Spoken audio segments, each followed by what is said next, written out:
ಯಾರು ಇಲ್ಲಿ ಕಾಂಗ್ರೆಸ್ ಅಭ್ಯರ್ಥಿಯಾಗಿದ್ರು ನಾಸೀರ್, ಅವರು ಕೂಡ ಪಾಕಿಸ್ತಾನ ಜಿಂದಾಬಾದ್ ಅಂತ ಕೇಳಿದ್ದಾರೆ ಅಂತ ಮಾಧ್ಯಮದವರು ಕೇಳಿದಾಗ ಅವ್ರ ಮೇಲೆ ಕ್ರಮ ಮಾಡ್ತೀನಿ, ಅವ್ರ ಮೇಲೆ ಗುಂಡಾರಿಸ್ತೀರಿ ಅಂತ ಹೇಳಿದೆ. ಮಾಧ್ಯಮದವ್ರನ್ನ ಅವ್ಯಾಚ ಪದಗಳಿಂದ ನಿಂದಿಸಿರುವಂಥದ್ದು.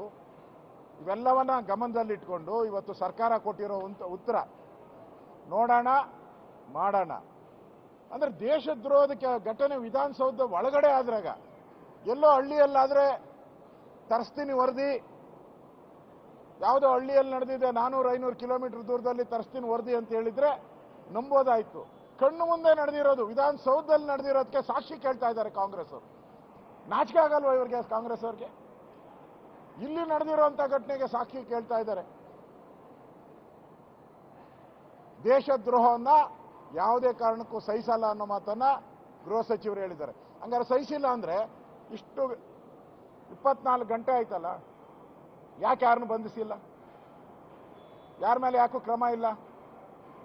ನಾಸೀರ್ ಅವರು ಯಾರು ರಾಜ್ಯಸಭಾ ಕ್ಯಾಂಡಿಡೇಟ್ ಇದ್ರು, ನಾಸೀರ್ ಹುಸೇನ್, ಅವ್ರನ್ನ ಯಾಕೆ ಕರೆದು ಎನ್ಕ್ವೈರಿ ಮಾಡಿಲ್ಲ? ಯಾರ್ಯಾರು ಕರ್ಕೊಂಬಂದಿದ್ದೆ ಅಂತ ಅವ್ರನ್ನ ಯಾಕೆ ಕೇಳಲಿಲ್ಲ? ಅವ್ರನ್ನ ಪಾರ್ಟಿಯಿಂದ ಯಾಕೆ ಸಸ್ಪೆಂಡ್ ಮಾಡಿಲ್ಲ?